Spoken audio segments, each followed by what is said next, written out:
Ladies, do you have a screenwriting routine? Do we have a screenwriting routine? We have a bit of a screenwriting routine. We do. I guess, yeah. I come over to Janice's after work. She cooks dinner. We eat dinner. We talk about, right now we're in kind of a rewrite phase. So we're in a place where we're reconceptualizing some of the relationships. So we'll kind of have those kinds of discussions over dinner, and then we'll go downstairs and we'll look at the board. And that's more of a plotting, kind of figuring out how these new relationships are going to fit into our new plot. Mm-hmm. Yeah. So, and it usually always involves chocolate in some kind of way. That's our muse.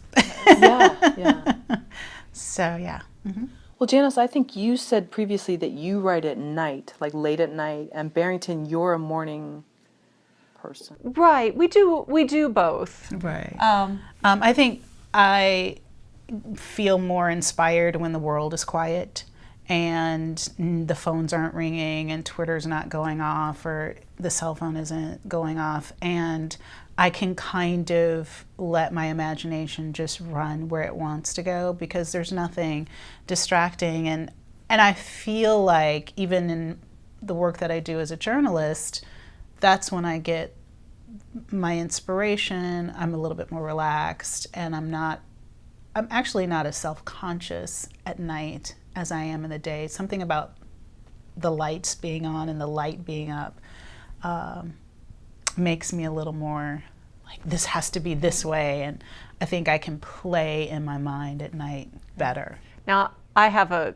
follow-up question to that, because I know that Janice is somebody who will say, oh, I'm going to go to bed, I'm going to set my alarm for like 2 or 3 a.m. and I'm going to get up and I'm going to work. So when you say you work better at night, is it you stay awake all through the day and then at night you find that place, or are you talking about when you've gotten up basically still in the middle of the night? Yeah, when I've gotten up in the middle of the night. So like I'll set my alarm for like 2 or 3 o'clock and I'll get up, and usually like I'll have a shower, so I'm feeling kind of relaxed and comfortable.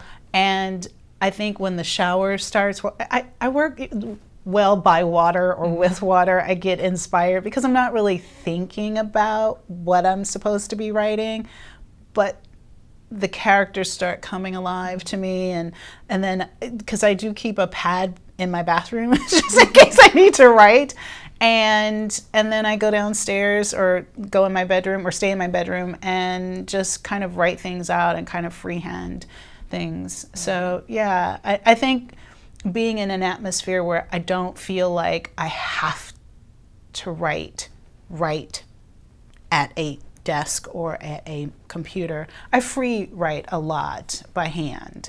So, and then I take that and then put it on the computer. So yeah, so in that way we're actually pretty similar, because it's almost like you're a morning writer. It's just that it's dark. It's dark. It's still dark. because I'm the same way. I get up in the morning, and although I don't shower or do anything, I am of the Edith Wharton school, where I just kind of stay in bed, open my laptop, and then just start working. Because the minute I go outside and see like that the sink is full of dishes, I'm like, maybe I'll do a few dishes or something like that. But if you just like kind of stay in squalor, ensconced in your bed, you can get a fair amount done before you have to really face the world. So that's good. But for me, that's, because I think we both tend to have a few projects going on at once. So usually it's not this project that is the morning hours project. Mm-hmm. That's kind of more, although it will be again when we get into the writing, out of the discussion phase and into the writing phase. Just out of curiosity, were either of you born in the middle of the night or in the early morning? I know sometimes they say people do their best. Maybe that theory doesn't work here. I was born in the afternoon. Okay, yeah. All right. And well, there goes that. I think I was born theory. at like 8:21 p.m., but I could be making that up. But that that's an interesting work. theory. Yeah, I've heard that, that's funny. With writing at night, do you almost feel like there's a pressure to be so perfect that at nighttime you can kind of let it go? I think that's really interesting. Yeah, I think for me, because daytime is business time, that's when the journalism work gets done, that's when the emails get taken care of. That's when the phones are on. That's when I'm communicating with people. And since I live alone, it's very easy for me to use the night as my personal playtime. And so it's the time when after dinner is over, and I live in a community, and so nobody else is awake. Even the world is quiet. There's nothing going. I live next to a park, so nobody's playing in the park. There's nobody on the street. There are no cars. It's just a very calm, serene, peaceful time.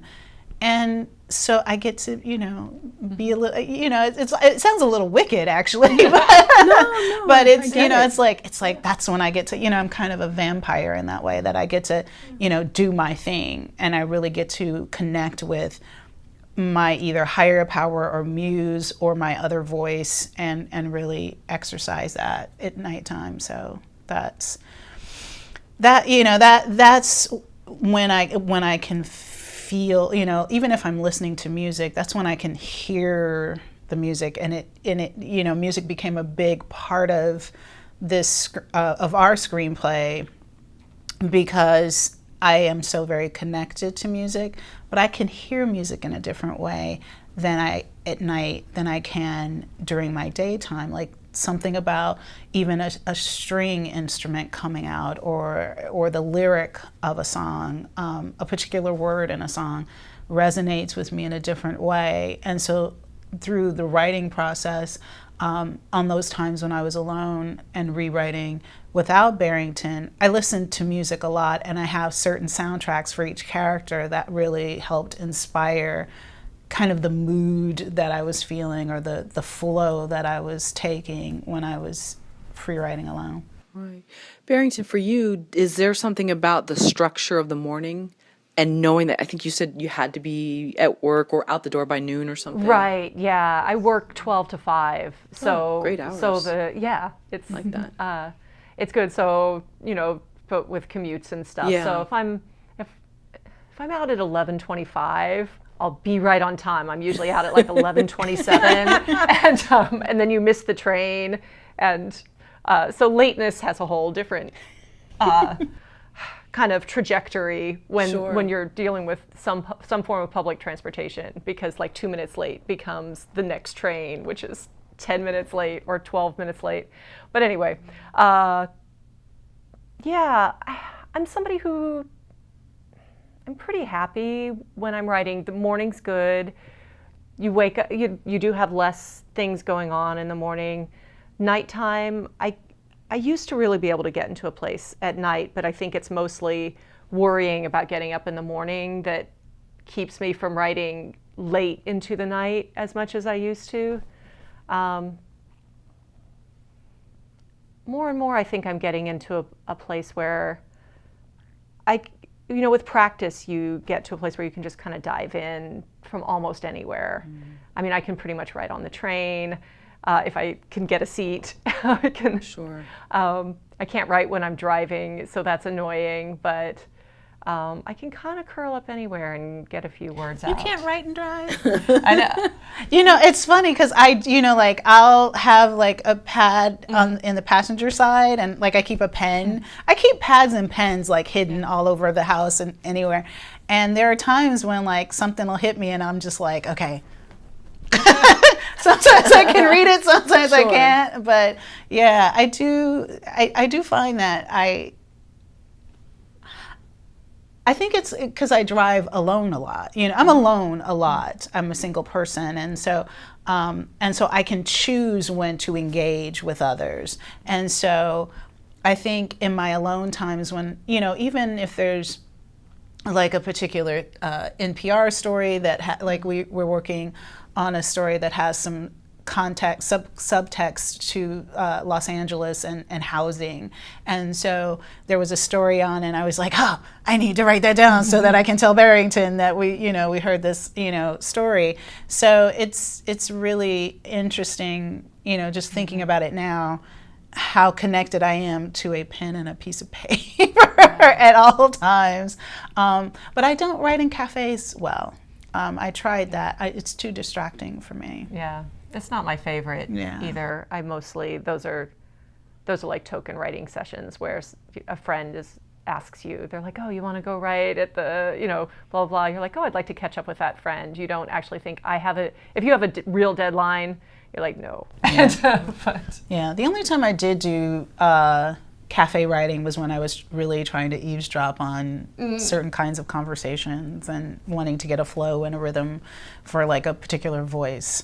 That was the only time, but it wasn't, it was there, I was there snooping, I was eavesdropping. Sure. I was, I wanted to hear something different than I would hear in my own voice. And so that's when cafe writing or other kinds of but usually I'm in my home office or somewhere around my house. Yeah. How long have the two of you been writing partners? Barrington and I have been writing together. I would say we're not a traditional writing partnership. We are co-writers on a particular screenplay. And so we've been doing that now for 3 years. 3 years, yeah. Yeah, so summer of 2013? 2013, yes. Happy anniversary. Thank you. So it was about June. Was it? Yeah, it was about June when we connected. So it seems like the two of you are similar but very different in certain styles of writing. Do you think you could partner up with someone that was just like you? That's a good question. I don't know. I've had very few partnerships in my career. As I mentioned, I'm a journalist by trade, and so usually I work by myself mostly. And this is actually my first feature film screenplay. So it's been an interesting journey, just kind of feeding off of each other. I think our differences do help us. It's opened me up certainly to ideas and concepts and a world that I may not have considered. So I think there is benefit, especially for what we're doing, there is benefit in the differences. There is, we're writing an interracial, intercultural, cross-faith kind of love story. And so our differences, from where we both racially, where we come from, adds to that. It really does. We don't often agree on everything. We have moments where it's like, no, this is the way it's supposed to be, and that's how it's supposed to be. But then, you back up and you think, okay, well, this is something valid and maybe I need to consider it. And so, I take some time and like, okay, you remember that thing you were talking about? Let's revisit that. So I think the differences do add to hopefully a deeper complexity of what we're trying to do. Yeah. I don't know. I think for me, writing with somebody who's just like writing with a clone has always been a dream, right? Because somebody's thinking exactly like you're thinking, but you can still be doing one thing while work is happening. And especially if you're somebody who's kind of always a little bit time poor in the various resources. I kind of never have time to worry about the fact that I'm probably money poor because I'm so time poor that I'm always like, oh, where am I going to put these hours? So this idea of putting something up there and having somebody really understand where you're coming from is this kind of fantasy. But how well would it work, really? And for something like this, it's like, I know that we have a Persian wedding scene in our script. Janice got in the car and drove to San Diego and went to a Persian wedding show for an entire day and came back with tons of, material and vocabulary words and business cards. And neither me nor my clone would drive to San Diego and go to the Persian wedding show. Like, we would both be kind of introverted, people like I am. So in that way, like, this has been super, it's very complementary. would it be the best thing for every script? Maybe not every script, but for this script. For this script, I think it works. And, you know, I talk about it a lot. I love the work that Barrington does do, and I do enjoy the producing side of things. So it's like, whatever she wants to do producing, I can produce it. I may not write with her, but I believe in the kind of work that she does, the kinds of characters that she puts out. And so if that was something, those are ways that I would love to try to work with her some more.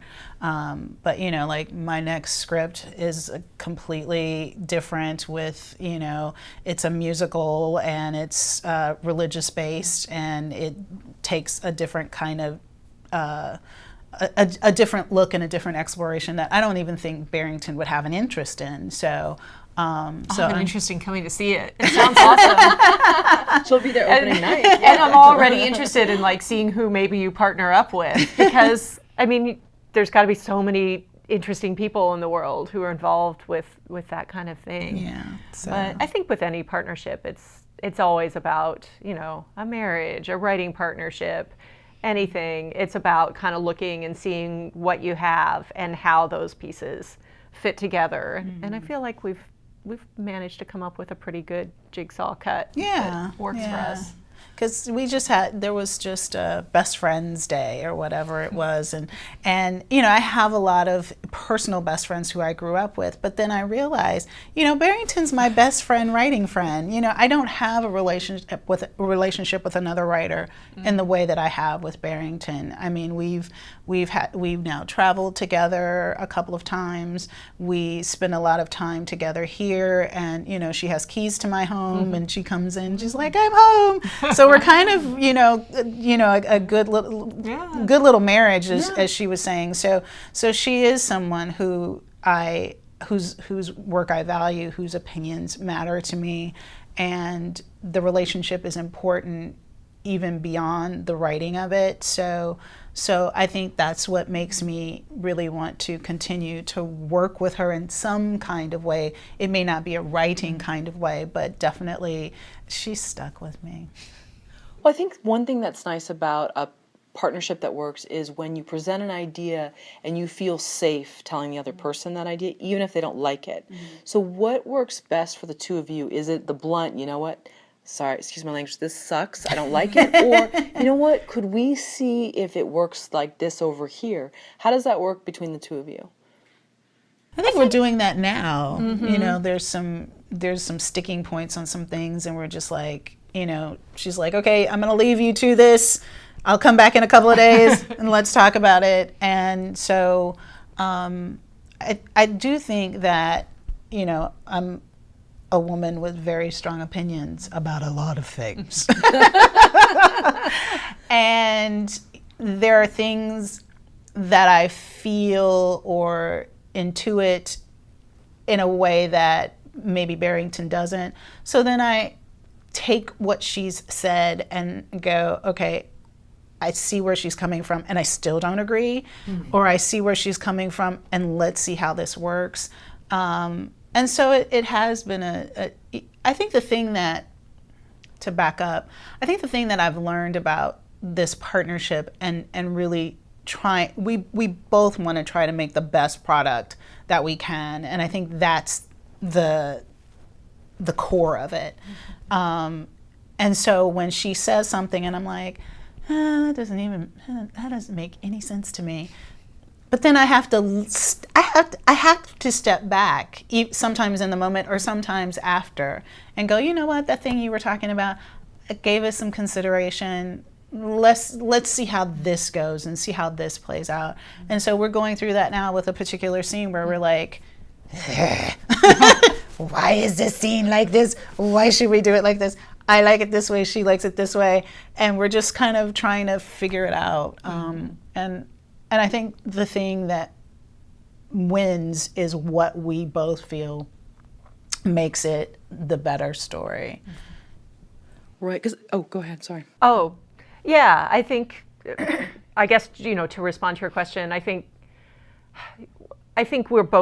we always try to start with a place of, well, I don't know, how do you think this would work? And or what if it was this way, and then there's also kind of a spectrum of that. There's the beginning of the conversation, and then there's like 10 o'clock at night where you're just like, yeah, no, it's not going to work. Right. Filters off. Yeah. Yeah. But overall, I mean, I think we do have a pretty good rapport where we go back and forth a little bit, and when it's sticky, we take a little time, we come back together. Sometimes we duke it out, and we haven't had to resort to flipping coins yet. So no, we haven't. I like the spectrum analogy because it seems like with any great partnership, you have to be in a place where you're not afraid of hurting one another's feelings, but you don't do it in a way that really wounds someone. And I think that's a real decision maker with a lot of things. Yeah. So I just trust. knowing that place. I think the thing that it comes down to is that I trust Barrington, and I think that's important.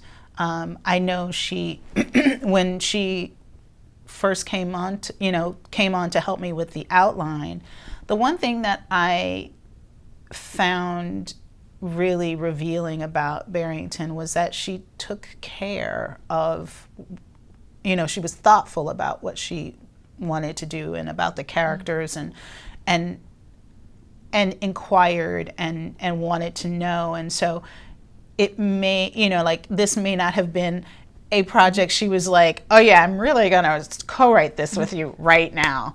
It started off as I'm a journalist who wrote a book. She had screenwriting experience, and she was going to help me develop an outline that looked the way it was supposed to when I presented it to a production company. And it was through that process where I think for me, it was really, I think I can work with this person. Are you interested in working with a novice like me? And so I think trust was a big deal for me. And I felt like she was somebody that I could open up to and be comfortable knowing, because she now knows all my little ugly secrets and the beautiful ones and the really wacky ones. And I feel like I can trust her with that part of me, so I can also trust her with this thing that I've kind of conceived, but we're birthing it together. What do you two consider to be the perfect screenplay, and why?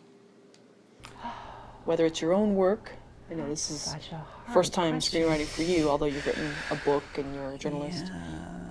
For the two of you, perfect screenplay, whether it's someone else's or even a page out of your own that you're working on. I think for me, because this was my first screenplay, one of the things that I wanted to do was read every screenplay I could get my little hands on. And one of the, actually there's three that I've really kind of gravitated to.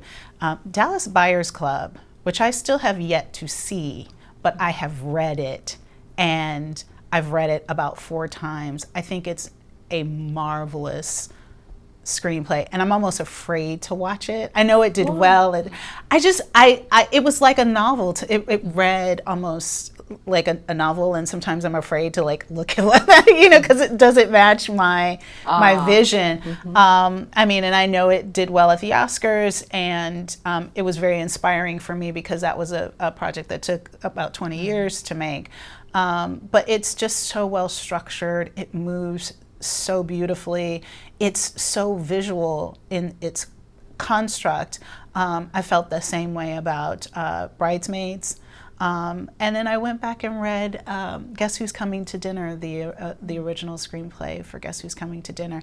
And that screenplay, just the opening, is tons of fun. It's just, I think there's a line in there where it says, this black man and this white girl kiss in the taxi cab, and watch the audience go crazy. It was like they were commenting, this film was done in 1967. It was written in 1967 before the Virginia versus Loving ruling came down that allowed interracial couples to marry in the United States. And so this was still a big deal at the time. And so just reading that first bit of narrative was hilarious, and it's just really well done. Yeah. For me, there's just so many. The first script I think I ever read was Alexander Payne's Election, and he's somebody who has a lot of voice in his scripts. He'll be kind of witty, or and a lot of times he's adapting. I think almost always he's adapting from a book, and so maybe some of that is coming from that. But I mean, I remember thinking, oh, you have to have style in the way that you're expressing something, and that the tone of your movie can be reflected in the voice of your screenplay. I mean, I love Children of Men. I go back to that a lot. Eternal Sunshine of the Spotless Mind as a movie, and I think I have read I have a picture in my head of the screenplay, and I'd have to think a little harder about how that translates. What did I'm not halfway through A Beautiful Mind right now, and that does some really interesting things too. So I don't know about the perfect screenplay, but there's a lot of great movies out there that had as screenplays great blueprints on their own and in their actualization.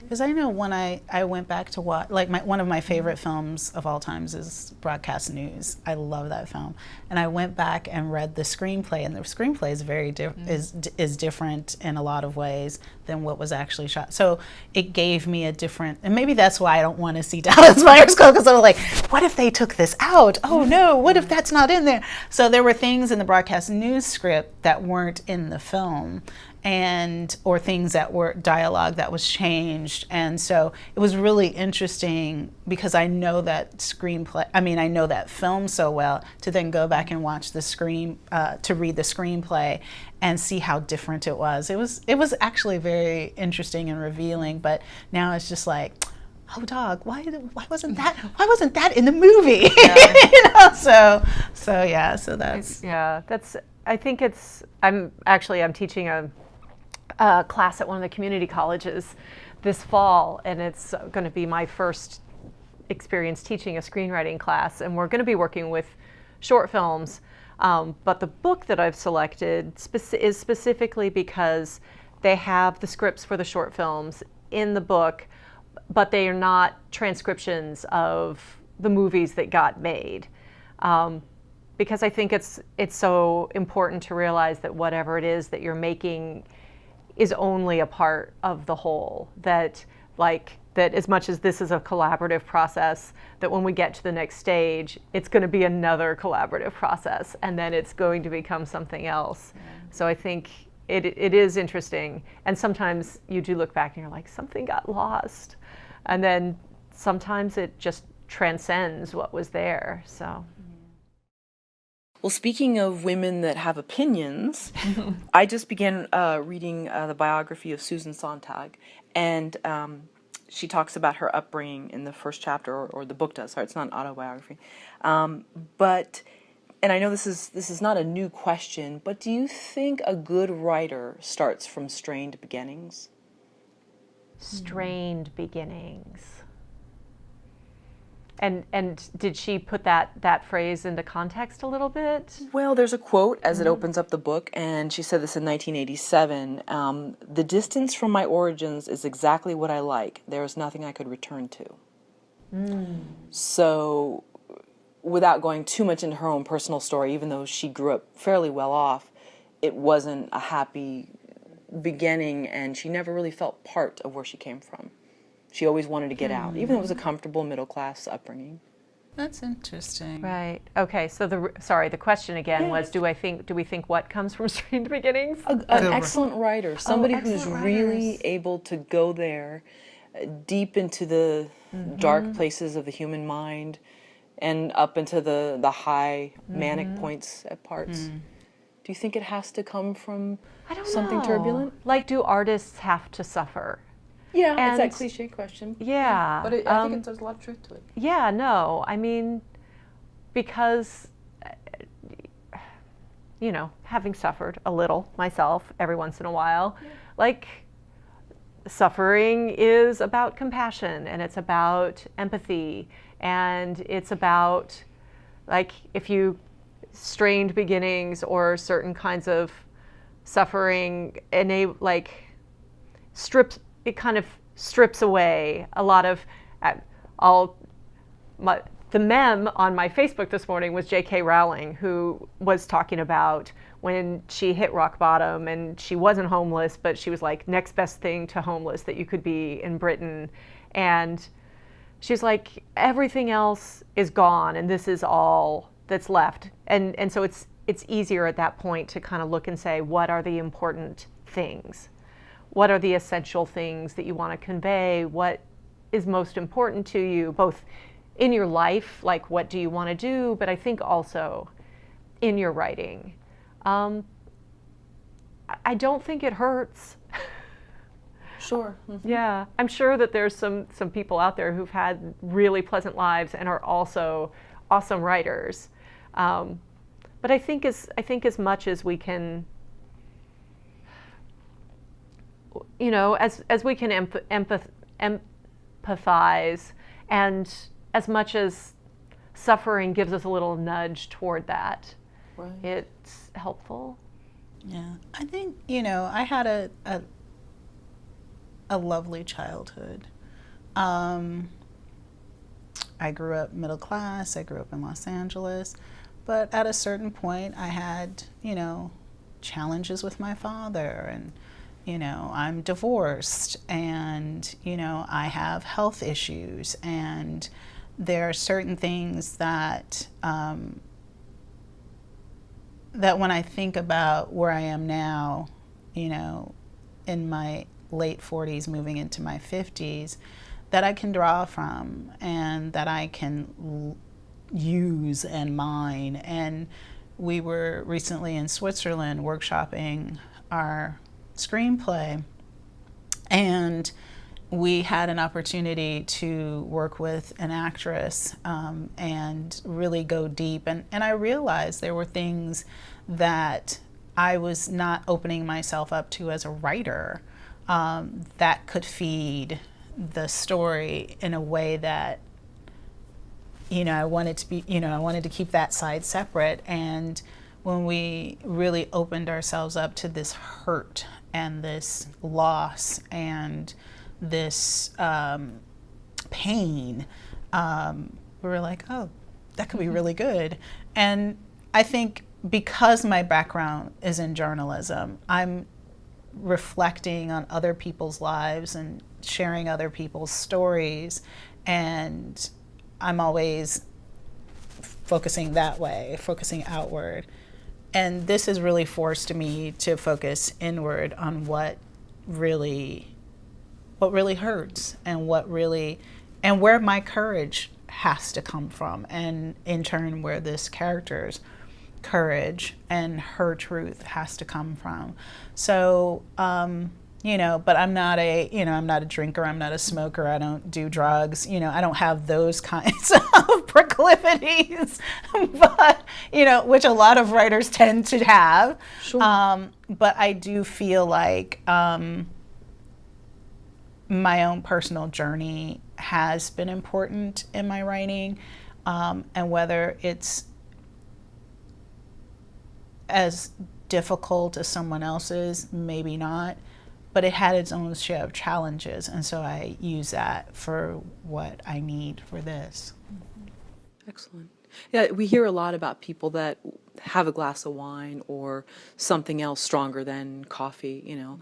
What do you think about that? Because I think for some people, and they say all great rock songs have been written with, you know, and there's I think two schools of thought, but then you also hear the stories about, you know, Stephen King, and On Writing, he talks about how his career got to a certain point and he was using and he had to stop. You know? Yeah, you know, it's actually funny because when I first started working on this project, a girlfriend of mine who's a writer, she's like, you need to get out of yourself, drink a glass of wine, and, you know, 2 glasses, drink the whole bottle. And I thought, I don't even know how to start with that, but I get wine for gifts because I'm not a drinker, and so I don't even know what I really would like. And I drank like almost a bottle of wine and I went to sleep. Oh no. So it didn't serve me, like I got really energetic and cleaned the house, and then at a certain point it didn't, because her thing was that it relaxes you, it allows you to let go. But I find when I do my early morning writing, or late night writing at 3 and 4 a.m., that gives me, that feeds me as much as any other stimulant or depressant or anything else. So I just try to go inside myself, and I think because I free write, it allows me to not criticize myself, because my free writing is just my thoughts and how I'm feeling and things like that. When I go to the computer, that's when the rubber meets the road. This has to be perfect. This has to be good. But but I can see things in my free writing that I'm thinking, because even when we were at the workshop in Switzerland, we had this challenge where we had to write a new scene for our screenplay specific to this character and her mother who had died, and it was Mother's Day, and it was the first time in my 48 years on this planet that I had not been with my mother on Mother's Day. My mother's still alive, but I wasn't with her, and I emailed her and wished her a happy Mother's Day, and I felt this disconnect for the first time, like, my mother's not here and I'm not celebrating with her. And for women for people who have lost their parent, I'm blessed to still have both of mine. But, like Father's Day came, my dad and my mother were on their 50th wedding anniversary, trip. So I didn't spend Mother's Day or Father's Day this year with either of my parents. And it was just like this weird disconnect. So I tap into that. I tap into that feeling of, while I was sitting in Switzerland, I was like talking to my mother, like sharing things with her about what I was doing on that day. And it turned out to be a really nice scene that we acted out during our workshop. But it would have never come that way. And I don't know if drugs would have helped or anything like that. But it just comes from my letting go, my personal letting go. Yeah.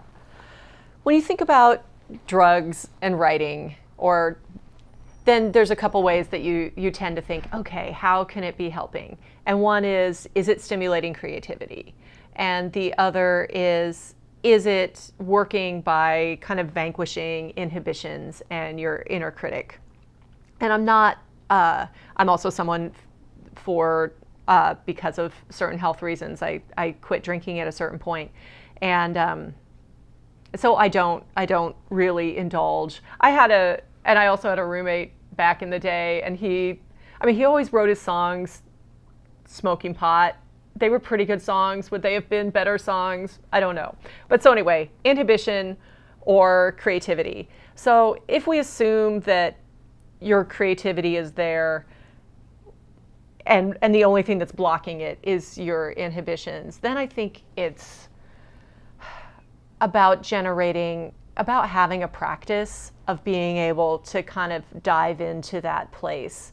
And actors have to do it. I recently took an improv class. I think every time I do something like that, every time I do things that kind of combat my natural inhibitions, that's good for me. And I feel like I'm not bad at it on the page, but then I go out into the world and and I see people who are great at it, at really like tossing things off. And the improv class was great. It was a Spolin workshop. So not like Second City, I'm being funny, but more like I'm being present, I'm being in the moment, I'm imagining myself fully in this place, and I'm reacting in real time. And that for me is often, the reacting in real time is not a strong suit of mine. I'm a delayed reactor. So all of that, I feel like in terms of my life as an artist and a storyteller, it's something where I really do try to keep finding opportunities to work with that so that I can reach that place, because I think we do. I think everything is tempting if you're, be it, various substances or practices or what have you, if you want to kind of get to a deeper level and, be better than what you are. So I understand that the two of you were selected to be part of some type of group of esteemed screenwriters to go to a castle and write? Yes. And not to self-deprecate, I don't know if it's esteemed, but we were super lucky. They picked the association's called Dreamago, and they run a workshop called Pen et Pellicule, which is pen and film in French. And they do kind of a writer's lab. So maybe in setup a little different, but a little bit the same as if you've heard of the Sundance Screenwriting Lab. So the way they organized it was that they brought in 5 or 6 professional consultants who have writers in their own right, or who have been executives, who work with screenwriters professionally. And then they 10 teams of participants. There were two or three sets of teams. There were 3 sets of teams. Yes. And we were one of them. And we were one. And so you would read everybody's script from, who was going. And so you had a set of, you would meet with each of the professional consultants, and then you would also meet with all the other screenwriters individually and kind of exchange notes. So we ended up with 14 sets of notes. Which I understand you wrote a blog post. Little bit of research. Very good background research. Yeah, Two-Headed Monster about notes, which I find interesting. How was that to receive notes as a group versus maybe the usual way of just individually? Well, I think there, like for me, since this was my first time doing a workshop of this nature, I mean, I went back to school and got an advanced degree, and so we had I had done workshops with my work there, but this was a lot of, first of all, it was an international group of people. So there were people from Cuba and from Switzerland and from France, and we were the only U.S. script that was accepted into the program, which I'm actually quite proud of, and the only English language script that was chosen. So we had we had translators, and so there were moments where we would and Barrington studied very vigorously her Spanish. I have some Spanish background, but neither of us are fluent, and so it was kind of trying to make sure, did we understand the translation well? Did we understand the context in, so like my questions were always kind of, if there was a question about a note, then, I wanted to know specifically like where that came from, whether it be like a man that was talking to us from Cuba who had a different understanding of this particular cultural world than we did. And so, it was wonderful and exhausting, and lots of notes. And so like that, that's what we're really fishing through and kind of sorting out. Like, there are certain through lines, thankfully, that, when people were talking about deeper, more complex, or those kinds of things, that is easy to understand and ride. But then when someone says, oh, this scene should definitely not be there, and someone else says, that scene is the best scene in the whole film, and you're like, okay. So it's just about, for me at least, and I was talking to Barrington about this morning, one of the things that I had to do was like take into context all the notes and all the comments and all the everything, and then go back inside and go, what am I really trying to say here? And what fits with what we're trying to say, and what helps strengthen what we're trying to say, because there is so much like, oh, that's a great idea, or I never thought about that, or dang, they want us to lose that whole thing. That was my favorite part. And so it really is about remembering what the story is you want to try to tell, or at least that's kind of how I'm going at it, and what makes sense to help propel that to a better place. And so, you know, it was a manic week of screenings and writing and listening to criticism and eating, which, you know, we have no problem with. But it's intense. It's very, very intense. And so for me, you know, between the jet lag and all those other things that happen to one's body, just trying to be present, trying to understand, and trying to stay awake and, you know, really fully take things in, because, you know, sleep deprivation fits into all that stuff. But it was the most exciting thing, because in that, you know, in those moments and in those opportunities, you know, getting to sit at a bench that had a heartbeat, can't beat it for inspiration. There was a bench outside the castle.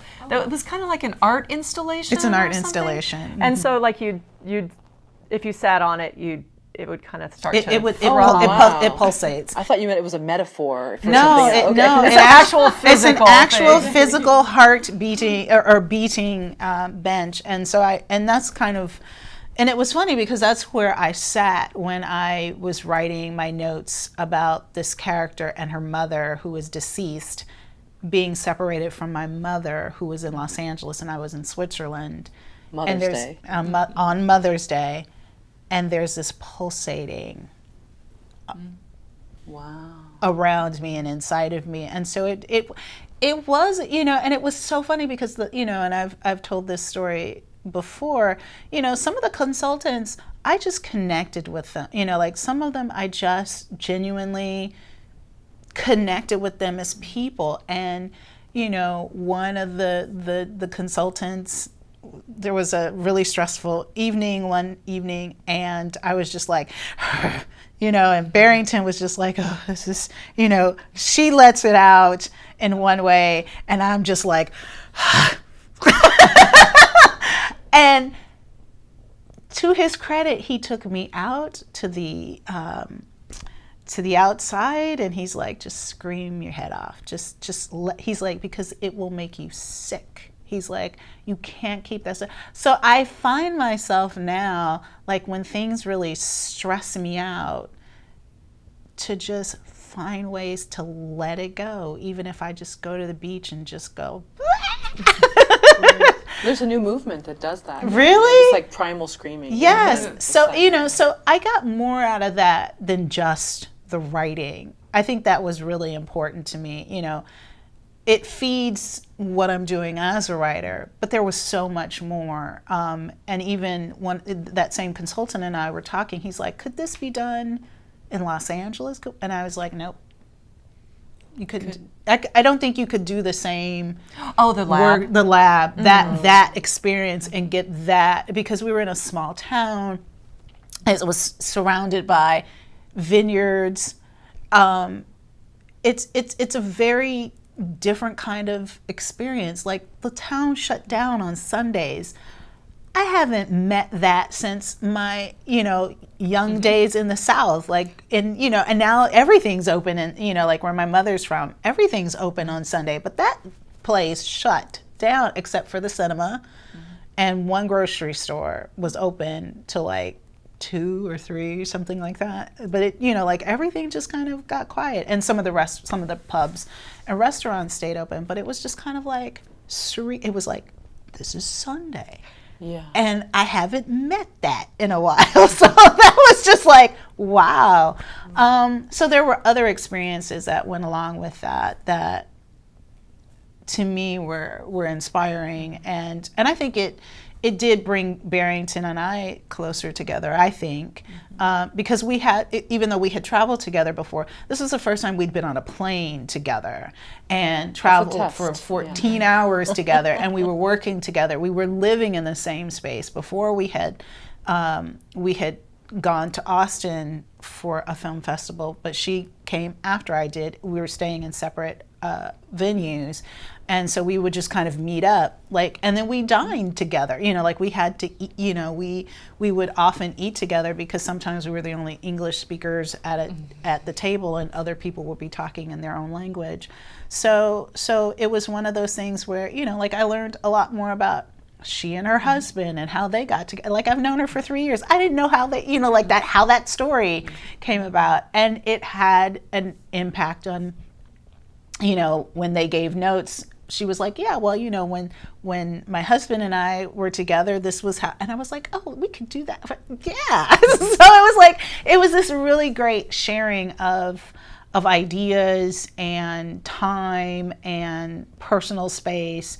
Because like I've said, I live alone. So, you know, like I was with Barrington for a whole week, and, you know, she's like, do I snore? And, you know, or, you know, and bathrooms, you know, women in bathroom space, you know, so, you know, so those things really did kind of enhance the partnership in my estimation, even including the writing. Yeah, so you'd asked about just the note getting process. Yeah. Oh, and I'm sorry. Getting notes as a team. I went all on that tangent. You cut that off. No, it's good. But and I have a follow-up too after. Okay. Oh, okay, yeah.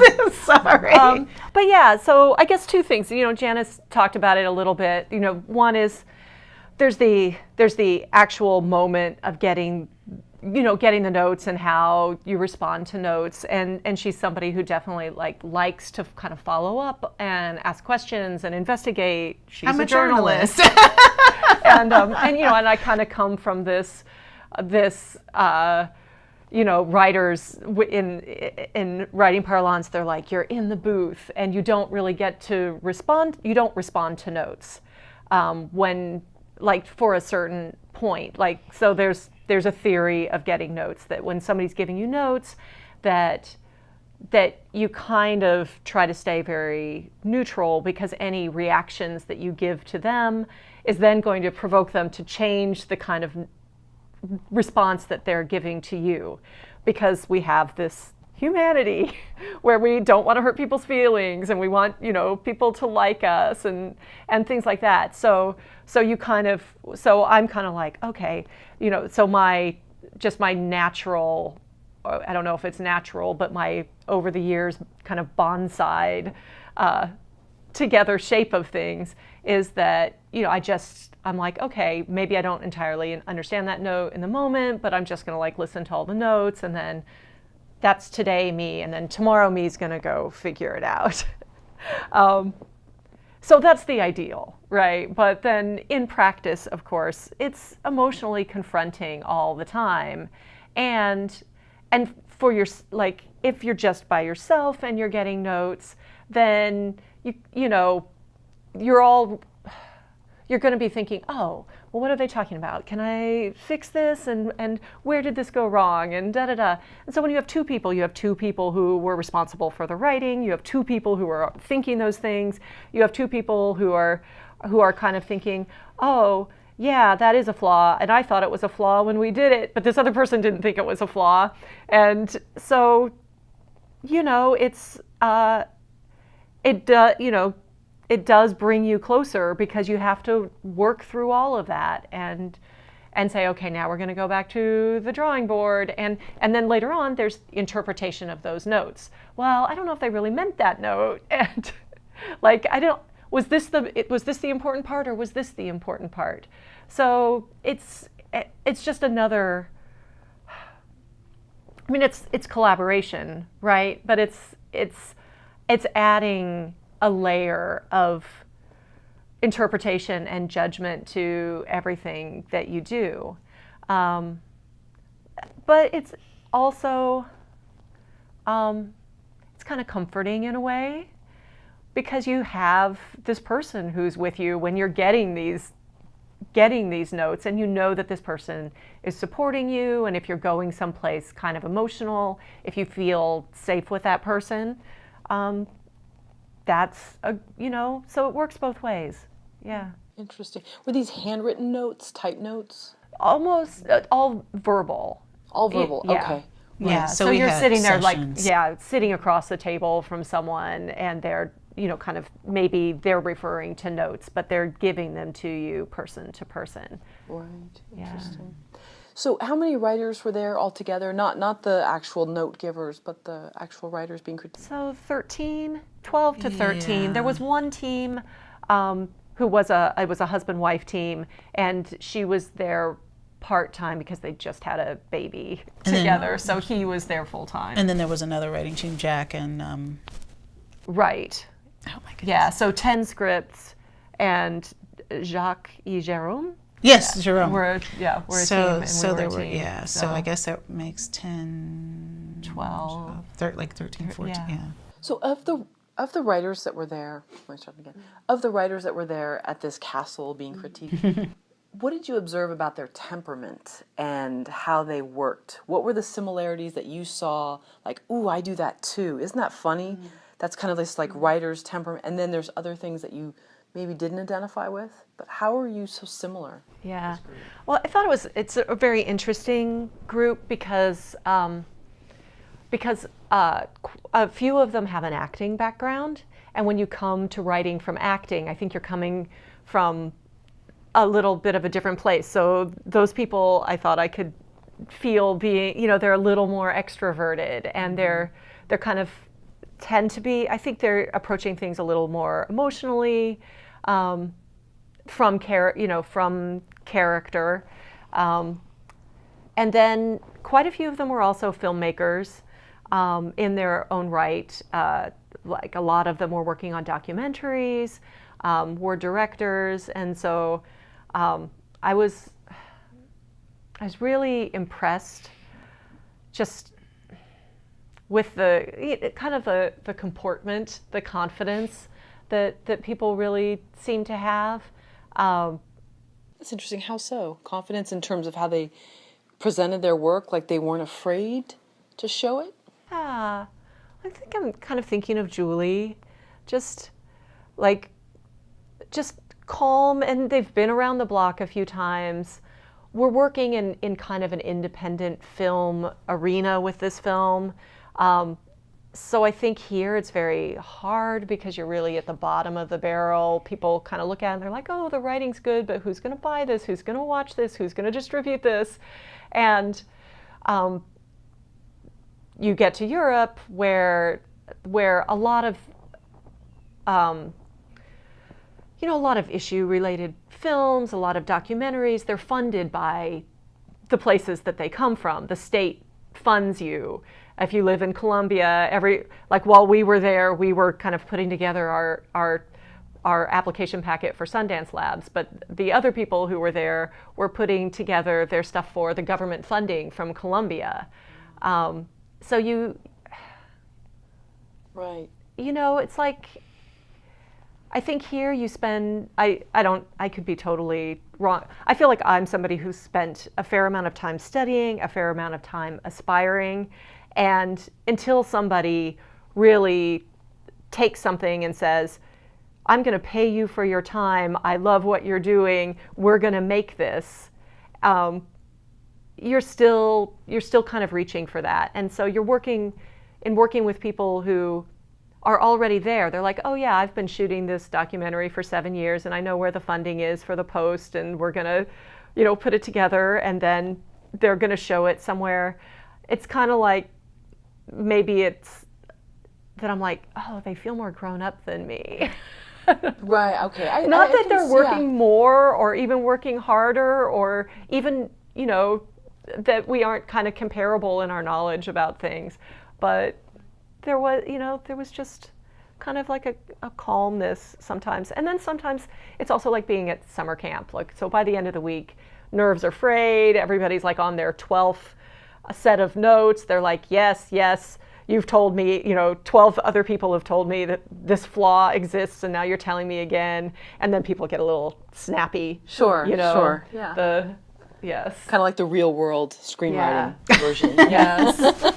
They're like, why are you smoking on the porch? Why are you on the porch if you don't want to be near the smoke? And, like those things, like the real world starts encroaching. 10 words every screenwriter should know and utilize in their script, feature-length script. 10 words they should know and utilize in the script? In their script, right. Moving from, let's say, great or something simple to something more like arduous, stodgy, Byzantine. Like, are there certain words? I mean, this is just like this sort of strange throwaway question, but sometimes it's important because it gets people out of the dull So things writing. that they should put, words they should put into their screenplay. Yeah, something, favorite flavorful words. Yeah, I don't know that I'm going to be able to do. I'm always terrible at at top 10 lists. I will say I come from a background where I try not to use versions of to be, and these kind of like gerund words, like if she is walking, she walks to the door. You're like, what's the difference? But you're kind of looking for the more visceral words. So and you are looking for the verbs that that kind of let you not have to use adverbs. So, you're constantly trying to stay away from those kind of ly adverbs. So, you don't say you could say she starts walking to the door confidently, or you could say she struts to the door. So you're looking for those robust, kind of muscular words. Do I have a list of those words? I don't know that I do, but I know that I'm always searching for them. Do you have any thoughts? Yeah, Maybe coming from journalism, and that's probably... it's an interesting question that I strangely can't answer because there's so many beautiful words that one could use, and when I think, and I can't even think about one from even our script that I was just like, that was the most marvelous word ever. I think that a lot of what Barrington has said, just finding ways to utilize the language that is bright and full and even complex are great things to do. But again, one particular word or a series of words, because they're always dependent on what you're writing about. Because I love the word lithe, but I would never see that in our script. I don't think that's in our script. That would never be in our script because that doesn't describe anyone in our script. But it's a word that I particularly love because it says so much, and it's such a little word, or a petite word. So yeah, I don't. Yeah, That's a hard one. I usually can answer anything, but that one, that's a stumper. I think about verbs a lot, and maybe because of the medium, I think I try to think about light. I mean, it's a two-dimensional medium, and you can't really smell things, and the dialogue is there, so you can kind of, we do this thing where we cap the sounds. The car screeches around the corner to like kind of give you that sense. But I think also understanding that there's, glistens is, and glows, and like the light is kind of watery, or trying to get to transmit the texture of things, the sheen of things, is interesting. Probably not always applicable depending on your subject matter, but yeah. I use my thesaurus a lot, so it's my favorite book. What about writing prompts? What if you're kind of stuck with something? What do you use as a prompt? I know you had talked about going to a cafe only to eavesdrop and get ideas, which sounds great, but I know there's other things that can jog someone's creativity, and you know how you have those in all these writing classes, the teacher, okay, take out a piece of paper. Okay, I want you to look at, you know, what you had for breakfast this morning, something very simple like that. But there's other more sort of obscure prompts. Sure, yeah. I mean, I think for just getting something started, like I can't write at all is almost, it's almost a dream to me now. I think because what happens is you get in a place where projects are lengthy and you're in the middle of projects, and so usually you're fixing things or kind of reinterpreting things, so you kind of already know where you're going to go. But just in terms of like, if I have a blank slate and this fictional life where like all my projects were finished, I'm like, what am I going to do next? I love prompts. Early in my writing career, I had kind of one of those books that was the writer's book of days, and it just has, you know, what is the coldest day that you've ever experienced? And then you can do fiction, you can do nonfiction, the coldest day. It just takes those words, like little, you know, there's the one where you open a book and pick a sentence, and then you write from that. I saw one the other day as I was flipping through the short film book I'm going to be using, and I can't remember, but it was like they had something kind of set up and the person has to make a decision. And so, and I thought that was really nice because it implies character and action and motivation all in that same thing. Whereas, you know, the coldest day could end up just being kind of like an elegy for snow on trees. Like this, once you know there's a decision, you know a lot of things. So those kinds of things. I don't know if you've ever... You know, I think when I was working on my thesis, I did prompts a lot because I was on a deadline. I felt like it had to be perfect. And one of my girlfriends bought me that writer's block book that's like a block of prompts, and it has pictures and words and things like that. So I would start off with that, but sometimes even putting myself on a timer and just going, write something. You know, just the act of, and finding, you know, like I'd end up writing about dancing or music or, you know, anything the sound was often very, because I had like a little egg timer, and just the ticking of it. I think I do think that I connect rhythmically to things, and so like water, like, you know, sometimes showers are just a great prompt, you know, to get myself outside of myself. So there isn't. I don't tend to use prompts a lot, but I do, you know, use music as a way to get out of myself and into something else, you know,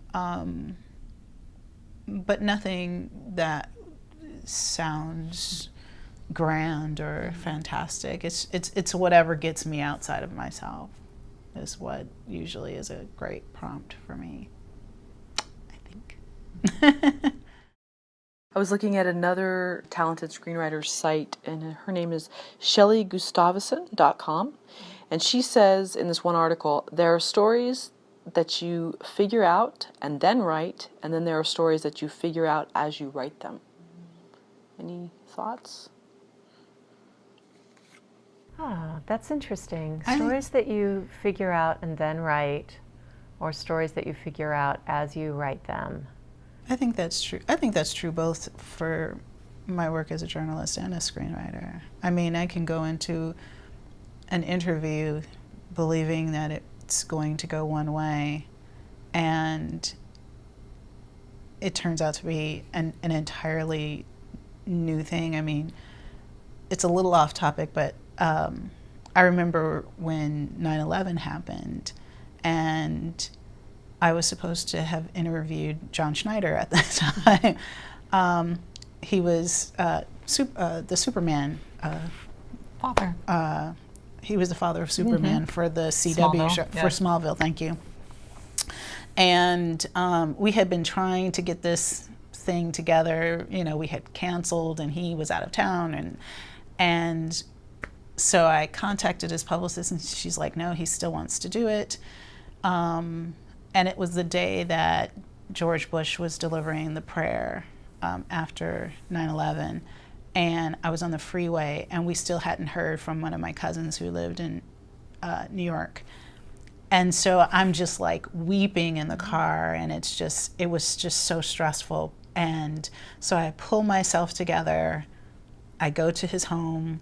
His wife lets me in. He's upstairs watching the prayer. And so I'm like trying to get myself composed. And he comes down, and I'm, you know, I've got journalist face on, you know, hello, how are you? And he's like, did you know anybody? And all I kept thinking of is, we don't know where Barbara is. And I just broke down.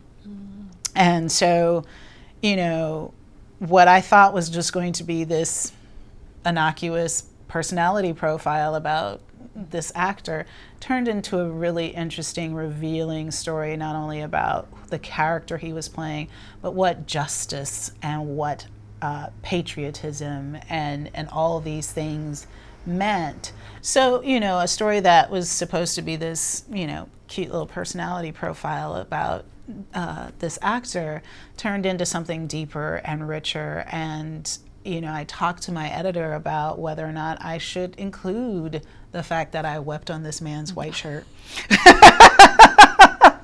And, you know, and so it was one of those things. Even now, in kind of what we're doing, the work that we're doing, we had a certain, you know, focus and idea about it. And I think as we've gone through this screenwriting workshop in Switzerland and the experiences that we've had there, just stepping back from the screenplay for a couple of weeks and then coming back and just kind of reevaluating what is it that we're trying to say, and how are we saying it, and are we really affecting not only good story, but are we really saying something with the way that we're going? I think it can happen, but I think it definitely can happen both ways. And I was open to it as a journalist because it was always fun. It's like a discovery, you know, when you have preconceptions of what your story is, but then it develops into something very different. I think there's something very exciting about that, and something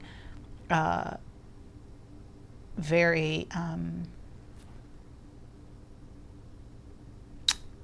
very freeing about it if you allow yourself to open yourself to that. It can be, you know, you can go in a direction, because I think even to a certain extent some of the things that we've done, at least in this screenplay, have moved further from what I thought my original idea was, but it's so much better. And like, I'm working on a documentary where I thought I was going to have a particular story that was going to go in a particular way, and time and finances, because I don't have the money to continue to generate it,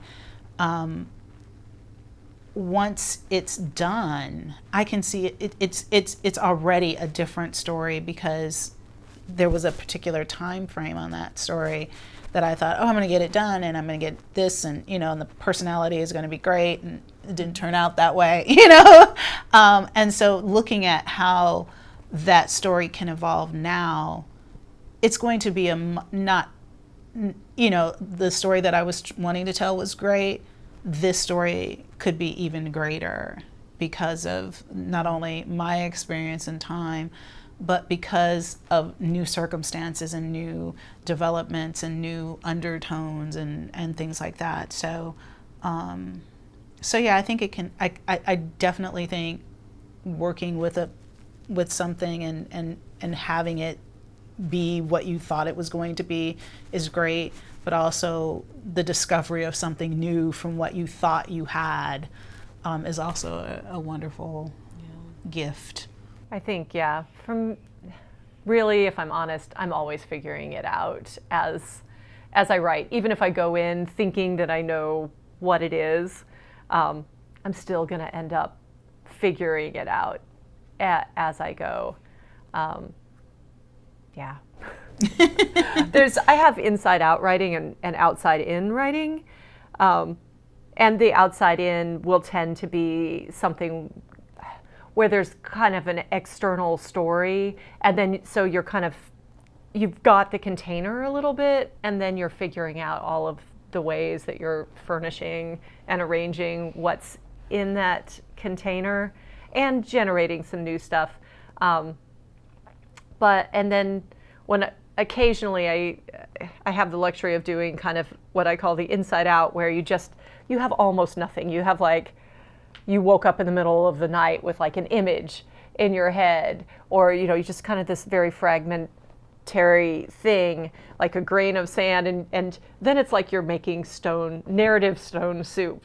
You're like, here's the pebble, and then do you know the story of stone soup? They go around, they get the meat and the carrots and everything, and then it's more like it's like found art, like just pulling all of the things from your life, your memories and what's going on, and you're kind of building it out from this little thing, and it becomes something where you really didn't have much of an idea what it was going to be at all. And so that's pretty fun. And that would, again, of course, be an example of figuring it out as you go. The difference between editing, revising, and just plain skimming your work or a page that you've done for the day, either skimming it, praising it, or skimming it, unfortunately trashing it, being critical of it. So what are the difference between the three? Editing, revising, and skimming? Or are they all kind of the same in some sense? Skimming is what I do when I don't know what I'm going to do. Then you're kind of, okay, so editing, revising, skimming, interesting. I don't know how often I ever skim. A skim would be like a copy edit, or I literally kind of just, I'm just tired and I'm like, okay, I'm just going to read this through, and maybe, I can't remember, maybe it was Eric Roth, he's a screenwriter. Is he the one who did Benjamin Button? And what he talks about when he writes, he always starts at the beginning and reads through up to where, every day, he reads through up to where he's going to start writing, and then writes from there. And of course, in the reading through, there's little things you want to change. So I'll do that. But for actual, and then there's editing, like copy editing, and I make tons of typos, so I definitely do that as well. And then I give it to other people to edit, and then I edit it again, and then it's still a mess. But revision, I try to approach it as a very specific process, whereby I go into it with a plan. I'm like, okay, this is a scene, and the scene has these building blocks, and it's weak in a certain, like there's a beginning, a middle, and an end, and it needs some kind of adjustment. And so I try to look within that scene at kind of the polarity, like there's usually a little tiny character arc within the scene, right? Somebody, opens the door for their date, hopeful, and then they have a little conversation, and by the time they get to the car, they're feeling like this is going to be great, or by the time they get to the car, they're like, this is already a disaster. And those are two different things. And so a lot of times I think the revision process is you've kind of looked at the scene in terms of tracking what the character is going to go through throughout the entire script. Where does this scene fit into it? How is it setting up for other things? What does it need to do? So I look at it in terms of function and in terms of those building blocks. And so when I revise, I'm like, now it does this, and I want it to either do this better, or I want it to do something different. That's my ideal revision. You don't always get that luxury. Sometimes you're just like, this sucks, and somehow I've got to make it seem better, and then you're just fiddling. But revision in its ideal form, for me, is that. Editing, skimming, and revision. I think to a certain extent, I agree with all of that. For me, when I'm writing something, I do tend to just write out, just completely, and then go back and read what I've written before I go to bed or before I give it up, and see if I can go a little, and then do the tweaking, and even to a certain extent see how much further I can go until I hit a wall. And then the next morning I go back and reread. Like I do a lot of self-editing, whether it be for small words or how can I say this better? How can it sound more real? How can it sound more authentic? Because I think as a journalist, I write differently than I speak. And so one of the challenges for me with dialogue has been listening to how people speak and the cadence to which people speak. And that's why going to cafes was important to me, because getting the rhythm of a particular speech pattern was important to me. I would listen to my friends, and actually screenwriting made me a better listener, because I would listen to what people were saying and how they were saying it and what inflections they gave it. So when I edit, it's like, am I keeping that rhythm? Is that cadence still flowing? So I'm looking and editing for specific things. And then with the revision, like with what Barrington was saying, I'm looking at the overall and what can make the overall better. I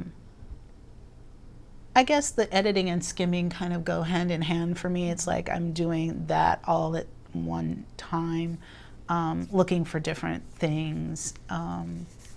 But I actually like the process of editing. I'm working as an editor now for Los Angeles Review of Books, and working on other people's work and looking at how to make their work better, because that was always one of the things that I loved about my editors, is that they kept the voice that I was looking for and my voice in the story, but they just made it that much better. And so that's what editing for me is. It's a way to make things better. Not always did editors make it better, but those that did, that was where I found, a strength, and keeping that voice and making sure the best of that voice came out. So what I hope when I'm editing is just honing in on those things that really make that voice sound authentic. And I think, to our credit, one of the things that people said was that each of the characters had their own distinct voice. And so that was really gratifying. And so now it's just the revising and making sure all that great voice, is in context with a great story and a strong sensibility and good conflict and deep, meaningful, great, deep, meaningful story. Yes, that was a word. Yeah. That was a word I couldn't seem to get out of my mouth. And something that you said in there also made me think of kind of, I think my mind tends to jump to this kind of prose editing, but I think hearing her talk about voice, one other kind of editing that you'll do is you'll take a pass. So you'll do a dialogue pass, especially if we don't get to do as many passes as we'd like, because it seems like we're always writing to a deadline. But given the amount of time, like you'll do a dialogue pass, and then you'll do kind of a pass for geography and a pass for like certain characters. Like you'll do a pass where you're just kind of like tracking where one character is emotionally, like do they have a logical progression of emotion between if you know where the beginning is and you know where the end is, or is there some place, you know, in the middle where they're in a scene but they're getting kind of lost, and you can just put in a reaction that shows that something's changing in them, you know, if they're reacting in a certain way to what's going on, so that like it's something that you see on the screen more, right? So trying to think of, so yeah, so you do your main character pass. Sometimes you'll do like a pass for secondary characters. So you'll do those kind of different passes, and I guess that would also fall under editorial. I'm going to take something a blogger said. Now, I know it's different from what you're doing with your screenplay, but I read medium.com a lot, and there's a gentleman on there named John Westenberg, and he publishes a lot of his blogs. And his latest blog from the other day was, "My secret to publishing every single day, I stick to 3 drafts." And he says, I realize, here are his tips, I'm sorry. He said, "I only ever allow myself 3 drafts on any blog post. This rule stops me from chasing perfection. It stops me from second guessing. It makes me think carefully about what I'm doing, and it stops me from rambling pointlessly." So I know 3 drafts for a screenplay is different, but are there certain rules where you say, okay, I have to stop at this because we're just kind of just... We stop when we're on deadline. Yeah. There's always that point, like before we have to turn it in, there's like, okay, and then you just back engineer it. You're like, okay, here's where we're going to have to turn it in. So here's where we're going to have to send it to my mom to spell check. No, or somebody. I'm kidding. Whose deadline? Yeah, by the way, who is looking at it? Well, the deadline that we're looking at right now is a Dream Ago deadline, and that is after we finished the Switzerland process. They gave us all of these notes because they chose our script because it was awesome, clearly, but they also chose our script because they feel like it has the potential to be more awesome. And, you know, so they give you a lot to do. And so they aren't necessarily picking you because they think you're ready and you're complete and it's the best thing ever. They're picking it for, you know, for its promise, and maybe it's something that they can kind of nurture as they go along. So you get 2 months after the end of the Switzerland thing to revise. You know, you've taken in all of the wisdom, and you revise. July 31st is the deadline, and if at that point they're feeling like it's ready to show producers or whatever, then they'll come out for AFM, and they try to set up a few meetings if they can for you, and it's called Meet Your Match, and I'm not sure how formal it is, but you know, we'd like for it to be ready for that because that would be a great opportunity. And if they don't feel like it's ready at that point, then you can try for another year and turn it in. But because we're, you know, celebrating our 3-year anniversary, I think we'd really like to have a good revision. Yeah. I think, by the way, John Westenberg, and it's JON and then westenberg.com. Oh, yeah. Well, I think John Westenberg's 3 drafts for a blog post is just about perfect. I usually send it after 2, and then I see it and have to go back and like do another pass because I'm appalled that I've sent it out with so many typos. But you know, it's enough to kind of keep the voice. You do it, and then you let a day pass or whatever. You can kind of go and start, you know, cut a few things out so that you don't ramble too much. And then that 3rd thing, I think that's about perfect. But I think it's hard with a screenplay. You're really,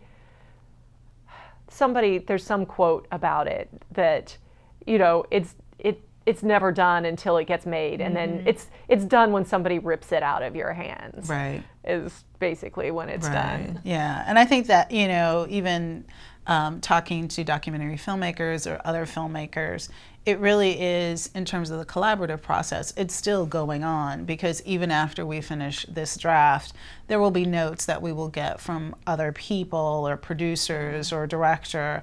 And so the process is done when it goes to screen, because there's the editing process that then goes on after we've written it and we've shot it.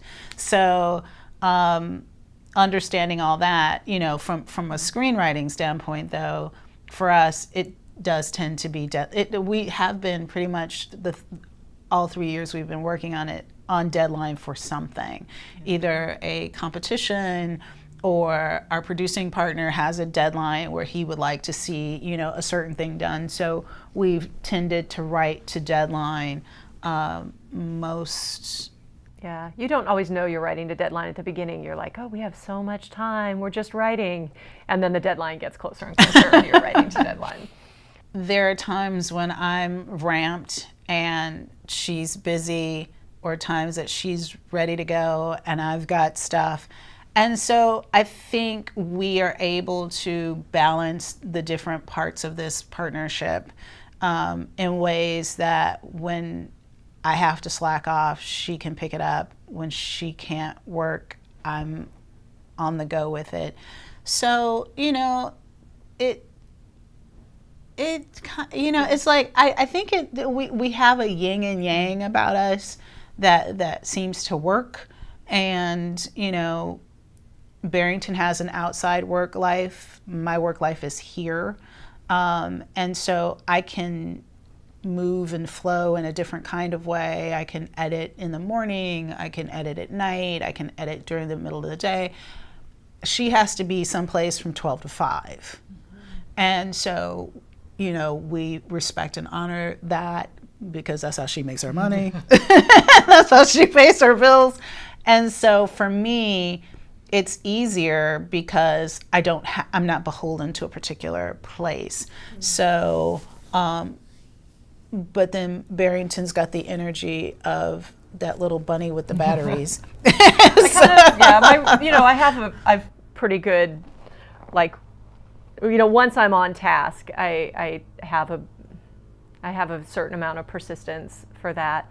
And I think you don't really know what's slowing you down. Sometimes I'm sure it works both ways. I think, sometimes Janice will be working on something that maybe feels like it's a little bit off topic or something, and I tend to, and I'm always trying to pare away and I have less patience for that kind of thing.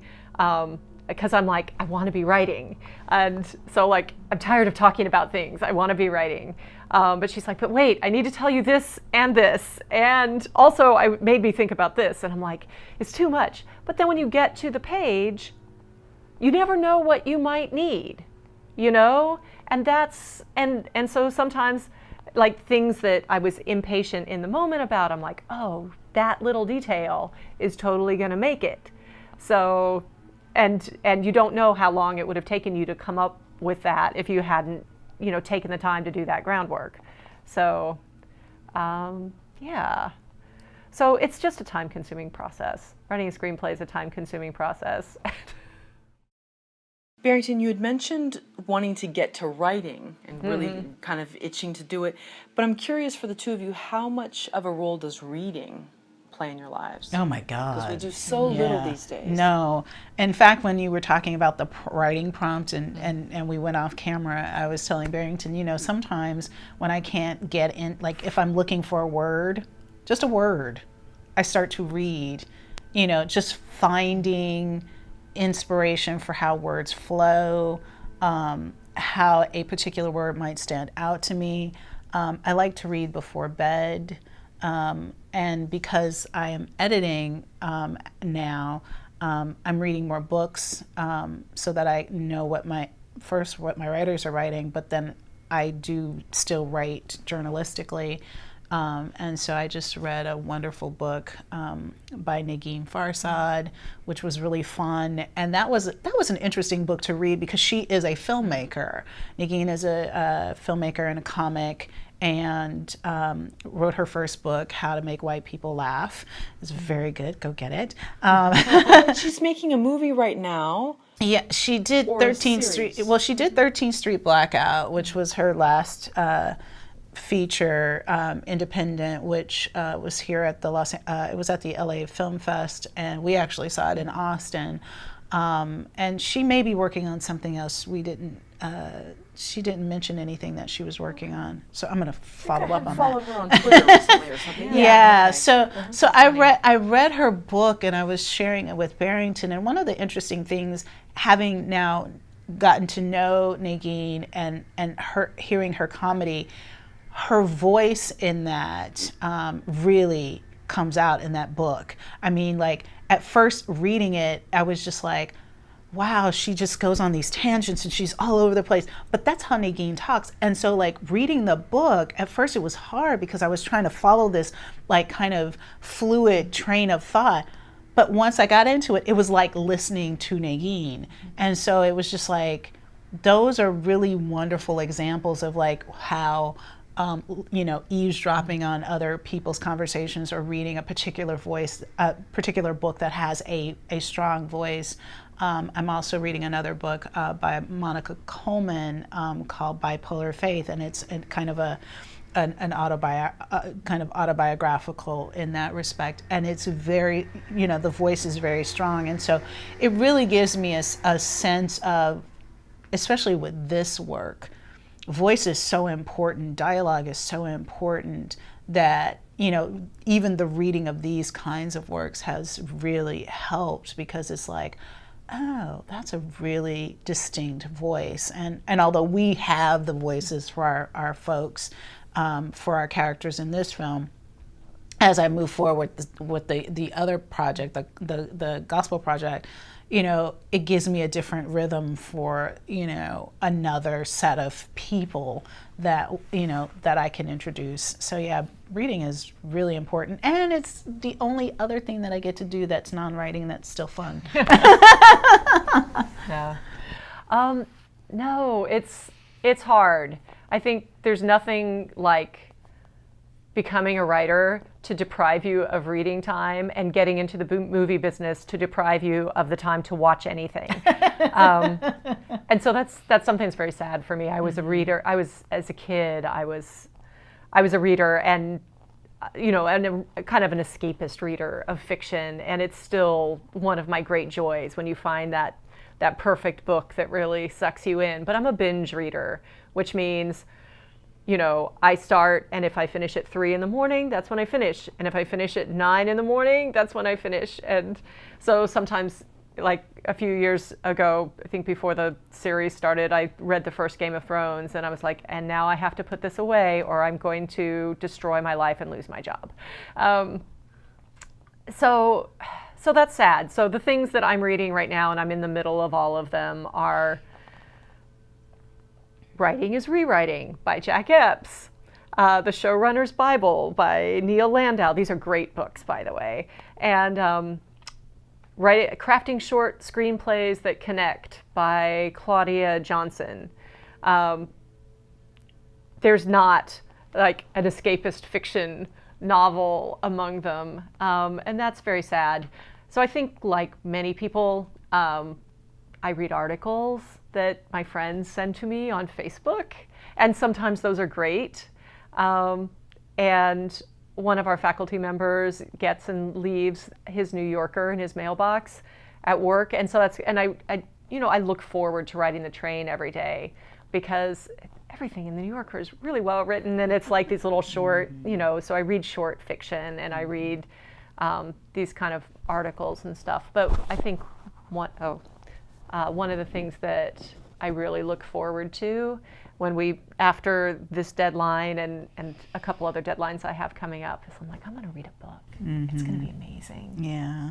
And that's so funny, because I think one of the things that made me accept the LARB job was, I was like, oh, I'll get to read some books. She's editing for the LA Review of Books right now. And so it was one of those things where it gave me an opportunity, it gave me an excuse to read on a regular basis. And so, I realized I do have more time than I allow myself to actually read, and a lot of the work that I'm now getting a chance to read, I might not have, because there are now books coming to the office, and I'm like, ooh, this sounds good, and either I will read it, or I will, assign a writer to go and do it. But they always get their own copies, so I get to keep it, and like it's helpful to share. So I think reading is, for time crunched people, it feels like a luxury, and you try to find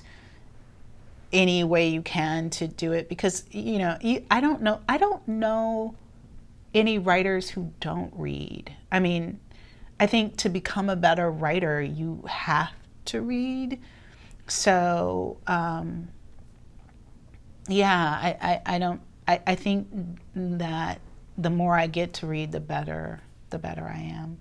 Well, do you feel that you can become more connected through reading or watching films? Because I think David Foster Wallace said something about there's no better way than to like get in a reader's skin than reading. And he talked about being lonely for something that he didn't even know what existed and what he was lonely for. But he said through reading he was able to sometimes let that go. Some people connect with it through books and some through film. Which is it for the two of you? I think if we mean connecting in maybe the way that David like I don't know whose quote it is, we read to know we are not alone. For me, that I think is still reading, or at least that was what it was first in my life, and so I associate it with that more.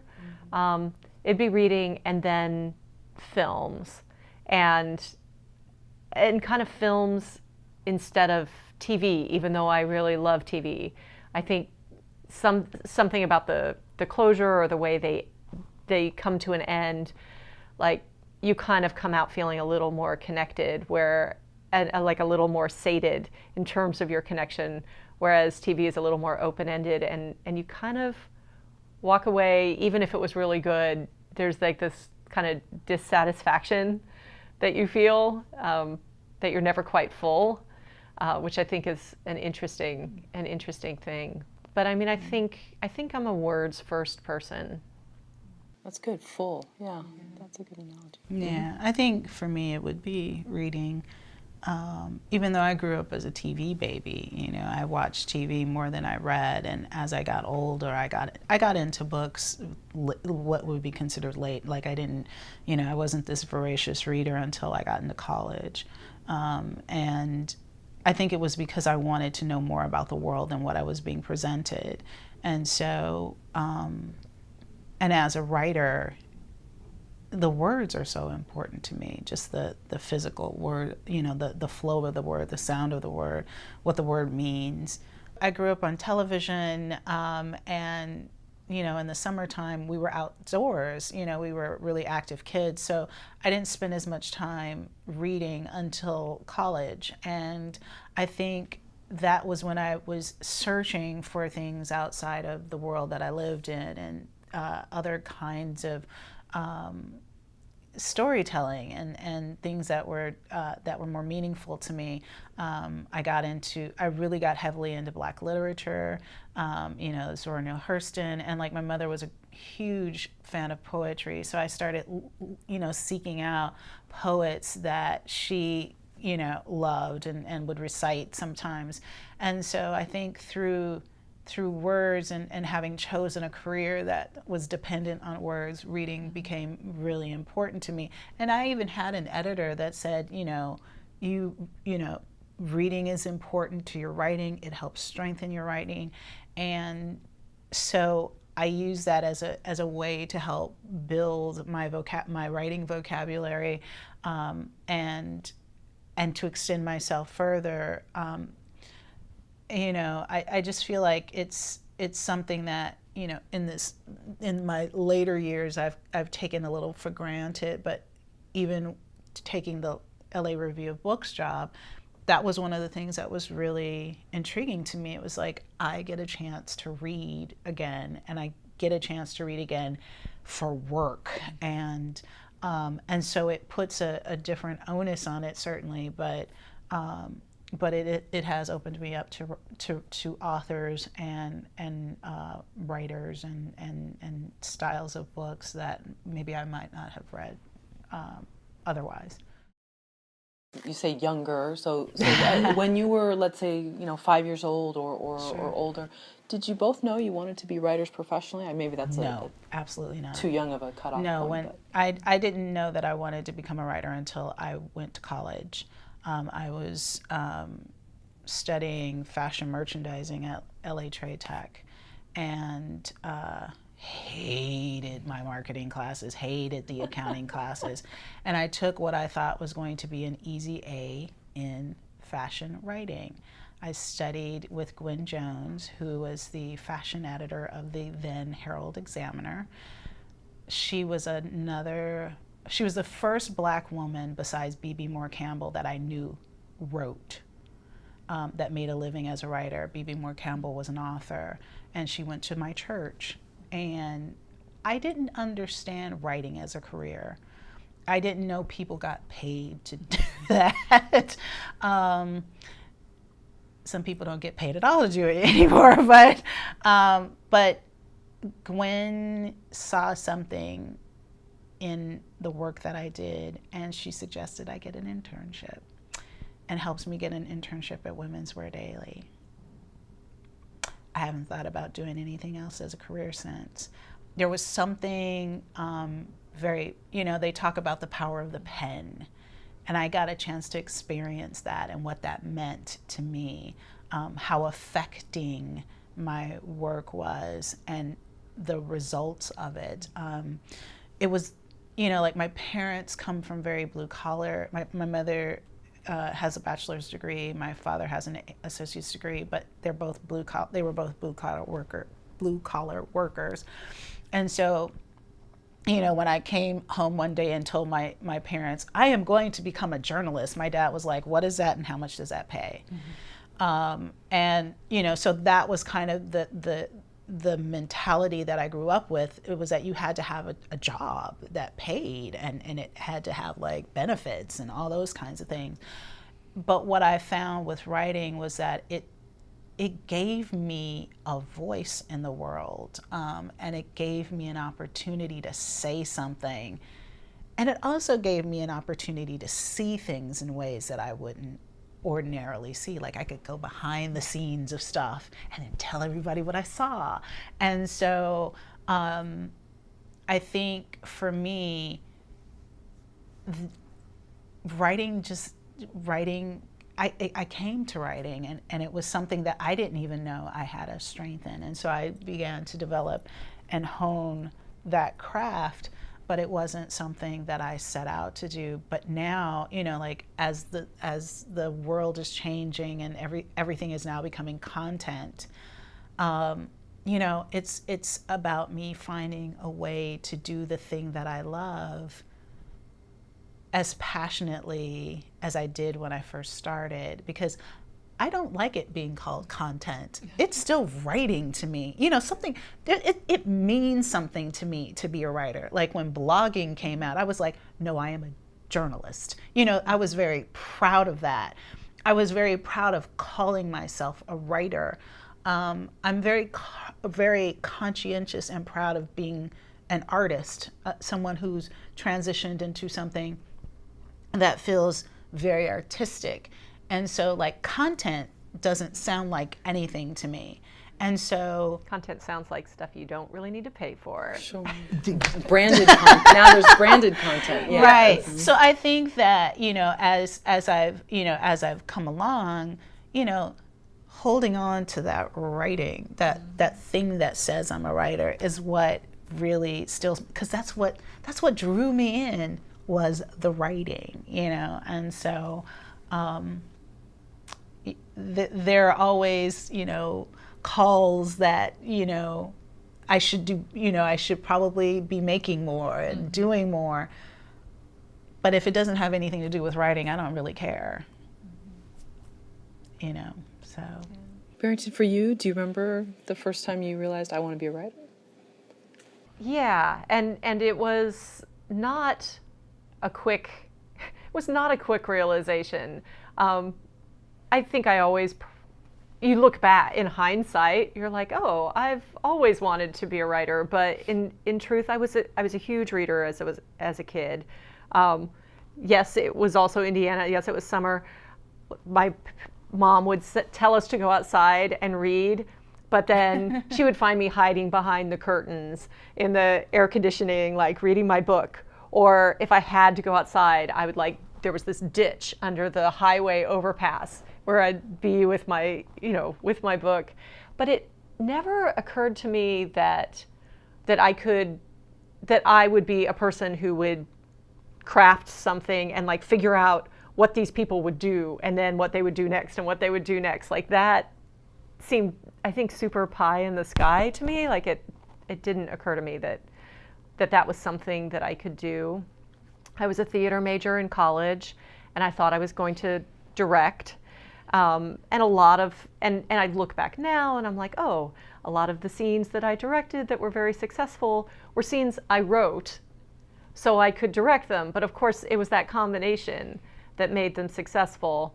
And in my jobs out of college, I had by that point, I had a pretty good stage management background, and I parlayed that into being a production coordinator for videos and industrials and commercials in Chicago. And then when I made the jump and came to LA, the same kind of thing. I did the logistics for production. I think I always thought, oh, someday I'm going to be a director, and someday somebody's going to let me be a director.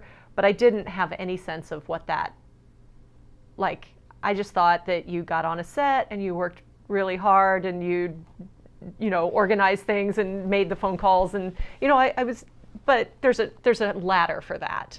There's a ladder for helping other people be creative.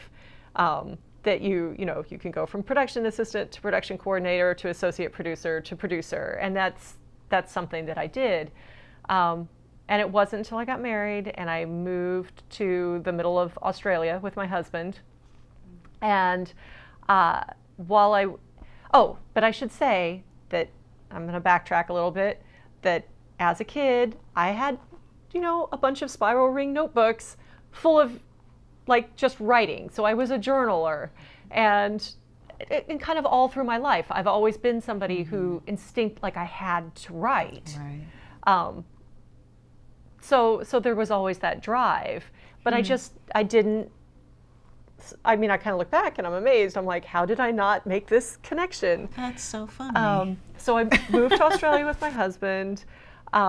He was an aerospace engineer at the time, and so it was like we lived in the desert, and like kind of in the middle of Australia, and there's like these satellite monitoring stations in the middle of the desert, and I'm like, what am I gonna do with myself? And so then I started taking some art classes, which was great, and I loved it, and I have a little bit of background in that arena as well, and then I was diagnosed with cancer in 2003. And in the wake of that, it's all a happy story. Everything's good now. But I am one of those people who kind of didn't do the chemotherapy. I like meditated and went to cancer camp and juiced carrots. And so at that point I was like, well, I don't think I should be spending, like 8 hours in the studio with like all the solvents and the stuff like for screen printing, which was kind of the main thing that I did. And so at that point, I was kind of like, it was just kind of like a weird time. I was kind of physically recovering still, and I had this going on. I was like, I'm going to take a writing class at Gotham Writers Workshop, that online. They're associated with Zoetrope, and I ended up doing 2 or 3 classes through them, and they were great. I highly recommend them. Well, that was kind of my first official I think I tested out of English in college, how you do. So I don't even think I took an English class in my undergraduate career in college. And I kind of look back and I'm like, what was I thinking? All I loved to do was read. I didn't even take a literature class. But so I wrote, so there I wrote some stories. And then one day my husband, the aerospace engineer, came home and he said, there's this guy at work who's quitting to go to film school. He sucks. He's terrible at everything. He's like, if anybody should go to film school, I should go to film school. And then this kind of like over the course of a couple of days, he really did love movies, and he was somebody who would watch them over and over again. He's like, I should go to film school. And then it kind of became this thing where I'm like, well, I always kind of thought, I'm going to go to grad school someday. And I'm like, well, if you're going to school, I'm going to school. And I'm like, what can I go to school in? Like, because there's no grad school for production coordinators, and theater didn't seem quite right after, because I'd been working with film and video all this time. And I was like, well, I wrote these stories for the Gotham Writers Workshop thing. I'm like, I'm going to get an MFA in writing. And then it seemed like totally, I was like, yeah, that's what I should do. And so I sent my stories off, and we both got into the program at Florida. He got into the film program, and I got into the English program at Florida State. And they had a good assistantship program, like a teaching, you could get a TA-ship. And so we're like, okay, that seems good. And that was a little bit down the road for me. And I had to play a lot of catch up, because it was an MFA program that was combined with a PhD program. So like the very first writing workshop I took was with a PhD candidate who had been through the Iowa Writers Workshop for his MFA. And the first thing you have to do to get into the Iowa Writers Workshop is, I think they give you this list of 100 books you need to have read before you even start the program. And, so I was underread and undertrained. And I've kind of made up for that since then. I've done I went from that program, and when we moved out to LA, then I used that to get into the screenwriting program at USC. And then I just kind of, my day job allowed me to pick up some extra classes, and that's how we did a multi-genre writing thing at USC as well. But anyway, so it took me forever to figure out I was a writer, is the answer to that question. That's how the two of you met? Yeah, that's how we met. And we weren't there at the same time. We weren't there at the same time, but we were alumna. We're alumni. Alumna. That's the plural of Yeah, okay. for female. The female. It's a female plural. It's just Wow. alumni, not alumni. Okay. But yes, we met at a mixer of alums, and part of the afternoon gathering, we were supposed to tell a little bit about ourselves, what we were looking to do, and what we could help someone else in the group do. And I had just finished 6 weeks of exhaustive research into Persian culture for this screenplay adaptation of the book. And Barrington, or even I think the instructor mentioned that Barrington could help anybody with a screenplay. And so I wasn't, all I wanted was an outline. So I thought, ooh, okay. So I made a beeline to her and gave her a copy of the book. And so that was kind of how we started. Swirling. It was swirling. Yeah. So, but it was interesting when Barrington was talking about her journaling as a young person. I did do a lot of that when I was growing up. And, because I was such an avid TV watcher, I would find myself envisioning myself or people that looked like me into my favorite TV shows. And so my brother and I would sometimes write little guest starring roles for ourselves, and this would be how we would see this episode going. That's awesome. You guys wrote fan fiction. We did, but we didn't know before it existed. Yeah, and when you were saying that, I was like, the fact that I decided to do a writing course in college for an easy A was because that was the thing that I did for fun. But I never imagined doing it as a profession. I didn't think that was something you did. But I would write stories about the kids at church. I still have it. My brother asked me about it years ago. He's like, you really should publish that. And it was called All God's Children. It was my soap opera version of all the kids at church. I shouldn't say this. But it was because there were it was hormones. We were teenagers. It was all these cast of crazy kids from different walks of life. We had kids from Inglewood and Fairfax High, and all the school rivalries and things like that. And I was the nerdy kid that all the cool kids talked to. And so I know all their secrets, and then of course I tell my brother all of them because did you know blah blah blah, and he was like, and so I wrote a little play thing, and I still have it in my stuff. It's like the one thing that I kept because it's just hysterical, and I actually won like a competition in high school for writing, and I found that while I was cleaning up recently. So yeah, it's funny. I never really thought about it, but I think I've been writing something in some kind of way my whole life. You both appear determined to have your script lovers in their right mind. That's Yes. the name of your project? Okay. Yes. Made into a movie. When did you go from the mindset of writers to producers? Like, what did you feel that at some point you could pitch it and someone else would make it, and then you started to realize, okay, if this is going to get made? Well, it was kind of a interesting when we first developed the outline for the project. It did have a production.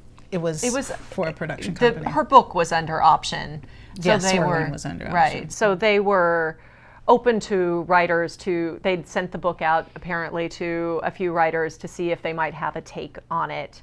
And I'm not sure that they got a great response, but Yeah. Janice had said, "Can I try?" Right. And they said, "Sure."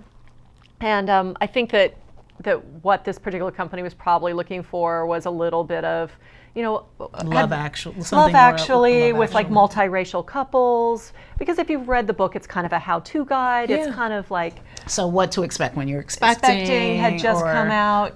The Steve Harvey book had just come out. Why can't I remember something. Yeah, I can't remember what it was. It was a dating book. Yeah. That was made into Women in Mars. No, not Mars. No. Venus, but- Why can't I think about it? Because Nika was in the Yeah. second one, but it made 2 films, and so I think they were looking for something more ensemble and maybe a little broader. a little bit more broader and a lot more comedic. I tend to be someone who gravitates towards independent films. I'm a huge fan of drama. And so my idea was more along the lines, even though this was a little comedic, but like My Big Fat Greek Wedding, where it was one couple that was dealing with the intercultural dynamic. And, Guess Who's Coming to Dinner was also a big, like when I was thinking of films in this genre, it always dealt with one person, one couple, and their relationship with their family. So they thought it was a really cool idea, but they didn't feel like they could sell it. And in the interim, Navi Nigaban and I had been dating, and he is an actor. He was on Homeland and played Abu Nazir for 2 seasons. And he said, "Well, I want to see it because you've been talking to me about this project." And like his big thing was, "Am I research for this, or what's really going on between us?" And so he, Barrington, and I, once the production company said, "Well, thanks, but no thanks," I shed a few tears, and then he said, "Well, I want to see what you guys have done." And we met at Koopa Cafe in Beverly Hills. I will never forget this. And we were all ready to kind of just like, well, we'll hear you out, but we're kind of done, because we didn't have the protection of a production company behind us. And we left there. I remember us walking to our cars because he had come and then left, and we left after him. And we were like, wait, did he just talk us into writing this screenplay and producing it ourselves? Because he really felt like there was something there. He's like, we can do this movie. This is, we can produce it ourselves. And we were just like, wait, did we just agree to do this? So we kind of became de facto producers because we wanted to see this project done. So, yeah, yes, and I don't think that we've given up yet on the idea that somebody might come in and Sure. sweep us off our feet. Although it's harder. I mean, you get you. I think especially early in the writing process, you're like, oh, maybe we'll just have the script and somebody's going to buy it, they're going to make it, and like, we can go on with our lives, but you get attached to something, and then you start to have more ideas about how you might like to have it made, or how you kind of want to, you feel more ownership over it. And at this point, it would have to be the right, I think it would have to be the right offer or the right deal. Fortunately, again, as my representation and others, nobody seems to be jumping on the opportunity to do it instead of us. So hopefully we probably won't have to make that choice. Right. We'll have to bring on a real producer, more experienced producer who knows people with money. Yeah. Well, Janice, aside from you loving drama and independent film, why tackle this subject dramatically instead of using humor, which seems to be the way that people find certain things that scare the general populace? Huge drama queen. Well, why not do it with humor? Because I think you can say so. I mean, I don't think that this is complete, there's humor in this. We're gone back and forth on whether to call it a dramedy or a straight ahead. Quirky indies kind of fall in that, tonally in that, I don't know, uncanny valley of, is it a comedy, is it a drama? Yeah. And we certainly have comedic comedic scenes and comedic elements. It's just not broad. It's not a broad comedy.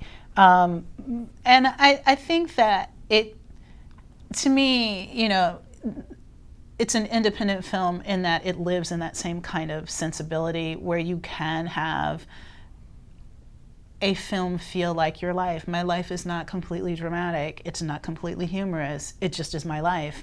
And it encompasses all of those things. And so this film encompasses that. It has some drama, it has some comedy, it has some romance, it has some sex, it has some life. And so I think that for me, it's important for me for this film to look like it's lived, like it's a project that lives in this time, in this space. It's really important for me that the cast looks like the people we're writing about. It's important for me for them to sound like the people that we're writing about. And so whether that be, a lot of the script has Persian dialogue in it. A lot of the script has, because Persian Americans do speak their own language when they're with themselves. That's real to me. And that became and even in conversation, they can flow from Persian to English. And that's a part of the script because, and so a lot of my eavesdropping and listening and having friends who are Persian and having a Persian producer and people involved with this project who speak to the sensibilities that we're trying to affect,